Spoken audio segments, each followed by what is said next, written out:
बात कर लेते हैं भोपाल की, जहां पर मुख्यमंत्री डॉक्टर मोहन यादव ने मध्य प्रदेश में अपराध अनुसंधान को तकनीकी मजबूती दी है और इसके लिए मोबाइल फॉरेंसिक वैन का फ्लैग ऑफ किया। वे डिसमिनेशन ऑफ आउटकम्स विषय पर आयोजित स्टेट लेवल कॉन्फ्रेंस में शामिल होने पुलिस मुख्यालय पहुंचे थे। इस पहल से प्रदेश में अपराध अनुसंधान, साक्ष्य संकलन, वैज्ञानिक विवेचना की क्षमता को नई मजबूती मिलेगी। इससे पहले मुख्यमंत्री के पुलिस मुख्यालय आगमन पर उन्हें गार्ड ऑफ ऑनर दिया गया। डॉक्टर यादव ने सलामी गार्ड ऑफ निरीक्षण भी किया और मध्य प्रदेश पुलिस को 57 मोबाइल फॉरेंसिक वैन उपलब्ध कराई जा रही हैं। इन वैन्स की लागत लगभग 36 करोड़ 94 लाख 17,969 रुपए बताई जा रही है, जो कि केंद्र सरकार द्वारा दी गई है। वैनों का क्रय आदेश National Forensic Science University Gandhinagar को जारी किया गया। इनमें से 14 वैन 16 दिसंबर 2025 को मिल चुकी हैं। मोबाइल फॉरेंसिक वैन अत्याधुनिक उपकरणों से सुसज्जित हैं, जिसमें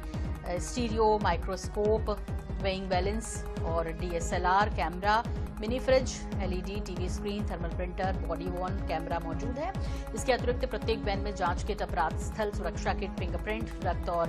बाल पहचान, high intensity forensic light source, पैर व टायर निशान, आगजनी और विस्फोटक पहचान किट, DNA कलेक्शन है और चेन ऑफ कस्टडी किट भी उपलब्ध है। ये पहल फॉरेंसिक आधारित त्वरित और सटीक विवेचना को बढ़ावा देगी। इससे अपराधों के शीघ्र खुलासे, दोषसिद्ध दर में वृद्धि और नागरिकों में सुरक्षा का भरोसा सुदृढ़ होगा। आपको बता दें कि मुख्यमंत्री डॉक्टर मोहन यादव की अध्यक्षता में पुलिस महानिदेशक महानिरीक्षक सम्मेलन 2025 पुलिस मुख्यालय में हुआ और कॉन्फ्रेंस में मुख्यमंत्री डॉक्टर मोहन यादव ने प्रदेश की कानून व्यवस्था, पुलिसिंग में किए जा रहे नवाचारों और भविष्य की रणनीतियों को लेकर वरिष्ठ पुलिस अधिकारियों के साथ संवाद किया। कॉन्फ्रेंस के दौरान पुलिस द्वारा किए गए रिसर्च और नवाचारों की जानकारी प्रेजेंटेशन के माध्यम से दी गई।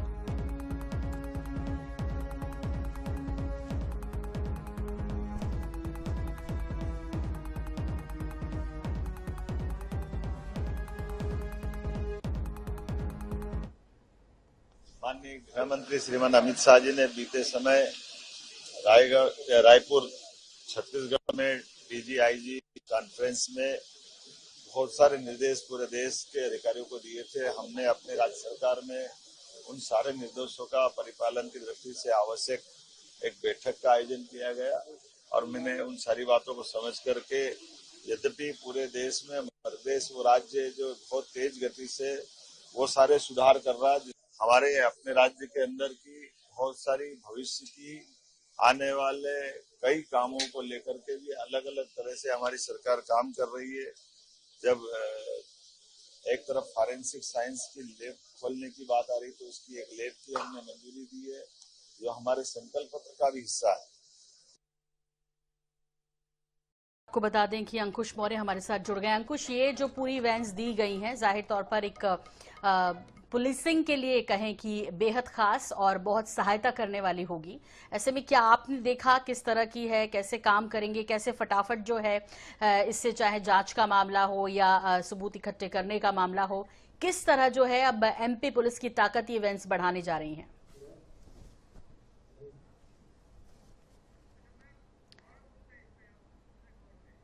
और इस बीच आपको बता दें कि गौरव गुप्ता हमारे साथ जुड़ गए हैं इस खबर पर। गौरव, इसके बारे में आपने देखी वैन कैसी है, क्या क्या है इसके अंदर, कैसे ये काम करेगी, किस तरह और ज्यादा नजदीक जा पाएंगे जब इस वैन के साथ पुलिसिंग होगी या कहें कि पुलिस को मदद मिलेगी, किस तरह से काम करेगी? देखिए आपने वैन, ये अंदर से कैसी दिखती है, क्या है? देखिए बिल्कुल, क्योंकि जब कोई अपराध होता है तो अपराध पर जो साक्ष्य एकत्रित किए जाते हैं उसमें काफी सावधानी बरतनी पड़ती है। अभी तक ये देखा जाता था कि तमाम जो ऐसी वारदातों के स्पॉट्स होते थे, यहाँ पर FSL की टीम पहुंचती थी, लेकिन उनके पास एक छोटा सा बॉक्स होता था और उस बॉक्स के अंदर जितने भी साक्ष्य होते थे उसको कलेक्ट करते थे और चले जाते थे। लेकिन जो आज 14 वैन मुख्यमंत्री मोहन यादव ने हरी झंडी दिखाकर रवाना की है, उसमें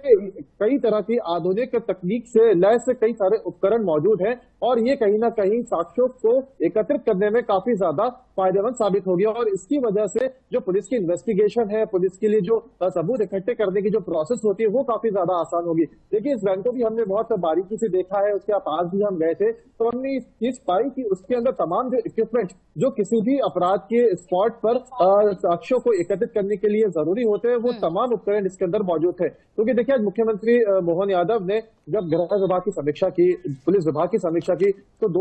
पिछले 2 साल में क्या क्या उपलब्धियां पुलिस की रही है, क्या क्या क्या काम पिछले 2 साल में हुए और तकनीक पर किस तरीके से मध्य प्रदेश पुलिस को जाना चाहिए, उसको लेकर समीक्षा बैठक भी की गई है। अभी तो देखिए यहाँ पे जो 14 वैन जिनको हरी झंडी दिखाई गई है, उसके अलावा और भी जो टेक्निकल लैब्स है उनको भी मध्य प्रदेश में स्थापित किया जाएगा, ताकि जितनी भी एफएसएल की जांचें होती हैं उनको जल्द से जल्द कर पुलिस के पास पहुंचाया जा सके। क्योंकि अभी सबसे बड़ी चुनौती पुलिस के सामने ये भी है कि जो एफएसएल की और जो तमाम डीएनए की जांचें होती हैं उसमें काफी ज्यादा समय लगता है। लेकिन कई बार ये भी देखा जाता था कि जो साक्ष्य मौका वारदात से पुलिस इकट्ठे करती थी, एफएसएल के लिए इकट्ठे करती थी, तो ये भी कई बार तकनीकी गड़बड़ियों की वजह से नष्ट हो जाते थे और उसकी वजह से बार बार पुलिस को कई बार वो साक्ष्य कलेक्ट करने पड़ते थे। लेकिन जो गाड़ियां, जो वैन आज रवाना की गई है, उसमें कुछ इस तरीके के उपकरण है कि अब उन साक्ष्यों को काफी आसानी से एकत्रित किया जा सकेगा और काफी आसानी से इन्हें सुरक्षित एफएसएल लैब तक पहुंचाया जा सकेगा। अपने आप में ये एक बड़ी पहल और एक नई तकनीक का इस्तेमाल मध्य प्रदेश पुलिस के द्वारा किए जाने की शुरुआत के तौर पर देखा जा सकता है। देखिए, क्योंकि अन्य राज्यों की अगर हम बात करें, जैसे महाराष्ट्र या दक्षिण भारत के जो राज्य है, इसके अलावा जो दिल्ली या उत्तर भारत के जो कई विकसित राज्य है, वहां पे इस तरह की तकनीक पहले से इस्तेमाल की जाती रही है। लेकिन मध्य प्रदेश में अभी तकनीक इस्तेमाल शुरू हो गई है और साफ तौर पर मुख्यमंत्री ने जो संदेश दिया है, उनका साफ तौर पर कहना है कि अब पुलिसिंग को तकनीक पे आना बहुत जरूरी हो गया है, क्योंकि जो नई बीएनएस की जो धाराएं आई हैं, जो बीएनएस का नया कानून आया है, उसमें तकनीकी साक्ष्यों को काफी महत्व दिया गया है। अब ये तकनीकी साक्ष्य कोर्ट में भी काफी ज्यादा महत्वपूर्ण होंगे और सबसे बड़ी बात यह है कि तकनीक का इस्तेमाल तो अब भोपाल पुलिस ने भी शुरुआत कर दी है, क्योंकि जितनी भी घटनाएं क्रम होती है, जितनी भी क्राइम होते हैं, जितने भी अपराध होते हैं, सभी जगहों पर वीडियो कॉन्फ्रेंसिंग, वीडियो रिकॉर्डिंग जरूरी हो गई है, अनिवार्य हो गई है। और ऐसे में जो एफएसएल की टीम है, उसकी जांच कितनी ज्यादा महत्वपूर्ण होती है, इसका जिक्र साफ तौर पर बीएनएस के इस अधिनियम में किया गया है। तो इसके ध्यान में रखते हुए ये काफी महत्वपूर्ण हो जाता है किसी भी जिले की पुलिस के लिए, किसी भी प्रदेश की पुलिस के लिए, कि वो तकनीकी साक्ष्य को जितना ज्यादा हो सके उतना ज्यादा एकत्रित करें, क्योंकि कहीं ना कहीं तकनीकी साक्ष्य से ठीक। तो ये वैन जो है वो सुदृढ़ करेगी पुलिसिंग को और साफ तौर पर आरोपी तक पहुंचने के लिए और जो साक्ष्यों की बहुत जरूरत होती है वो अब जो है जल्द से जल्द मिलेंगे और उसके बाद न्याय होगा।